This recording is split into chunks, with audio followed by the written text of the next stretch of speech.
করি বলতো? আমি মনে মনে বাসনা করেছি আমি রামের শরণাপন্ন হব। এই জন্য বিভীষণকে বলে গোর শত্রু। কেন? রাবণের ভাই হইও পক্ষ নিয়েছিল কার? শ্রীরামের। অথচ শ্রীরাম হচ্ছে রাবণের। সাধুপুরুষ বলে শ্রীরামের মাহিত্যটা জানার জন্য বাসনা করে। সারামাকে বলছে একটা কাজ করো, আমি রামের কাছে চলে যাব, তুমি গিয়ে রাবণের সীতা দেবীকে বন্দী করে রেখেছে, তুমি গিয়ে দেখো তো একটু সীতা দেবী মনের মতো করে সেবা করতে পারো কিনা। এই জন্য সেদিন সীতার সখী যারা ছিল তাদেরকে বলছে আমি তো রাবণের প্রাসাদে ছিলাম না, আমি ছিলাম কোথায়? রাবণের কানন আছে অশোক বন নামে, অশোক বন নামে সেই বনে ছিলাম আমি সরমারস। বিভীষণ চলে গেছে রামের কাছে, সরমাদেবী চলে গেছে সীতার কাছে, আর তরুণী সেন রাবণের কাছে। এই জন্য বলে কর্মফল, এক সংসার ভেঙে তিন টুকরা। বাবা রামের কাছে, মা সীতার কাছে, ছেলে রয়েছে রাবণের কাছে। লক্ষ্য করবেন। তাই সেখানে বলছে আমি তো রাবণকে কোনোদিন দেখিনি, তবে সরমার সাথে আমার দর্শন হয়েছে। তবে একটু করে মনে পড়ে যেদিন পঞ্চবটী বন হতে আমাকে রাবণ রাজা রথে করে নিয়ে যাচ্ছে সরজ নদীর উপর দিয়ে, একটু করে জলের মাঝে আমি রাবণের ছায়া দেখেছিলাম। মহারানী নাকি তার নাকি 10টা মুন্ড। হ্যাঁ, আমি ছায়াতে একটু দেখেছিলাম। বলে তুমি কত ভাগ্যবতী, জগত সংসারে আমরা 1 মুন্ড ছাড়া 2 মুন্ডও কোনোদিন দেখি নাই, তুমি 10 মুন্ড রূপের মানুষই দেখিয়াছো, একটু অঙ্কন করে দেখাবে কি আমাদের মাঝারে? 10 মুন্ডলা মানুষ কেমন হয় যদি একটু দেখতে পারতাম, তাহলে আমরা ছবিতে দেখে হলো আমাদের মনের দুঃখটা নিবারণ হতো। দেখতে চাও? স্বর্ণ পালঙ্ক ছেড়ে মাটিতে গিয়ে বসেছে, চতুর্দিকে সখীরা। আজকে সীতা সুবর্ণ করিকা দিয়া,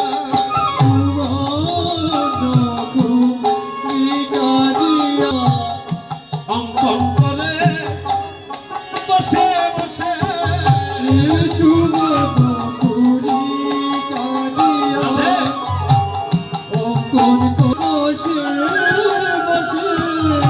চোখের জলে মুক্ত বাসে আইরে বিধি কি করিলে,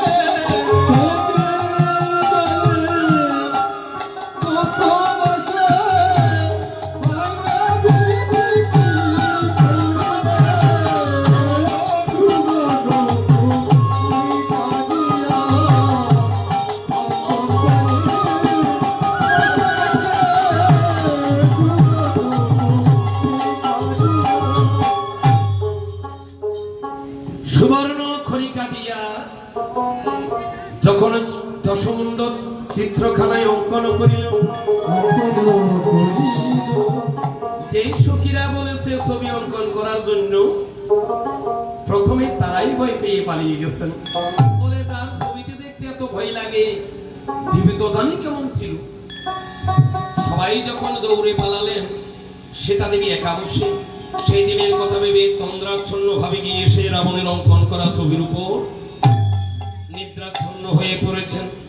এমন সময় শ্রীরামচন্দ্র পুষ্করণী থেকে যখন প্রাসাদ কক্ষে প্রবেশ করছেন, হঠাৎ করে সীতাকে মাটিতে শুয়ে থাকতে দেখে মনে মনে ভাবছে যে সীতা স্বর্ণ পালঙ্কে থাকে, এমন কি হলো আজকে স্বর্ণ পালঙ্ক ছেড়ে মাটির মাঝে শুয়ে আছে। সীতার কাছে না গিয়ে সরাসরি লক্ষণের কাছে যাত্রা করলো। বলে এটা বলতে হলে মনের মতো একজন মানুষের কাছে বলতে হবে। মনের মতো মানুষ কি?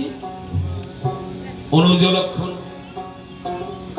প্রাসাদের দ্বারে গিয়ে, ওরে কইরে লক্ষণ,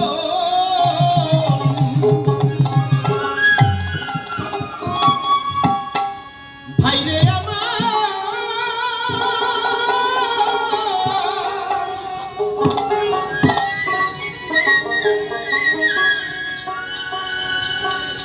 ওরে একবারে সে দাও গো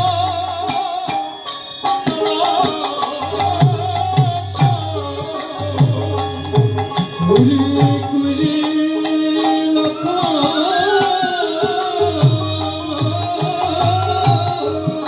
হরি বল হরি বল হরি বল।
লক্ষণের নামের ডাক শুনে মনে মনে ভাবছে, আমার কি হলো জানি মহারাজের?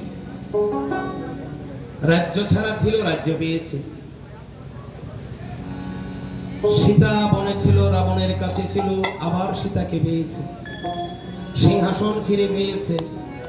এই অসময় প্রভাতে বেলায় কেন আমাকে আবার শ্রীরামচন্দ্র স্মরণ করলেন? ছুটে এসেছেন জোরহাতে মহারাজ। এসেছ ভাই? সকাল থেকে কি সীতার কক্ষে গিয়েছো? মহারাজ আপনার আদেশ হলো না, কি করে যাই বলুন? একটু গিয়ে দেখো তো সীতা কিভাবে আছে। আদেশ শিরোধার্য করে ছুটিয়া চলিল। দেখে প্রাসাদের বহির্ভাগে মাটির মাঝে সীতা দেবী নিদ্রাগত দেখিতে পাইল। ধীরে ধীরে কাছে গিয়ে নেহার করে চাই রাবণের ছবি অঙ্কন করা, তাহার উপর সীতা দেবী শুইয়া নিদ্রা যায়।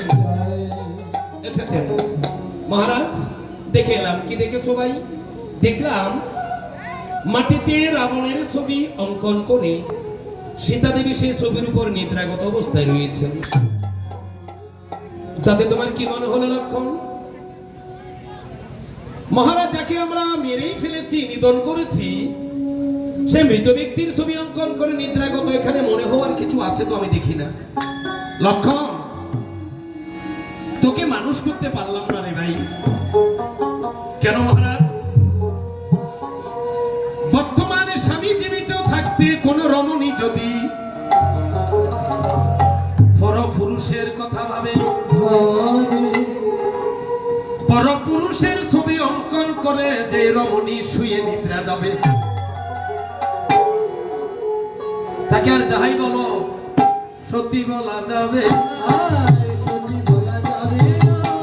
সত্যি বলা যাবে না।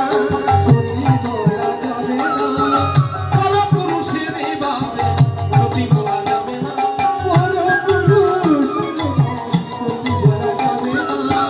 সত্যি বলা যাবে না। আরে সত্যি বলা যাবে না।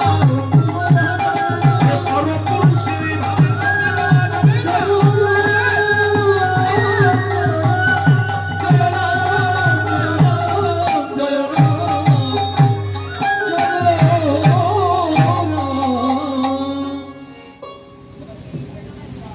কর্মফল বাবা এখন আমরা কেউ মানব কথা বলে যাই, কেউ মনে কষ্ট পাবেন না। কর্মফলকে মানতে চাই না কেন?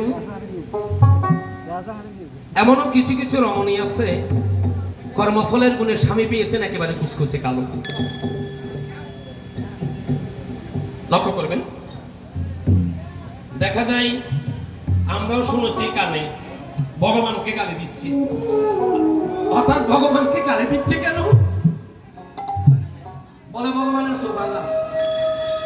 কেন আমাকে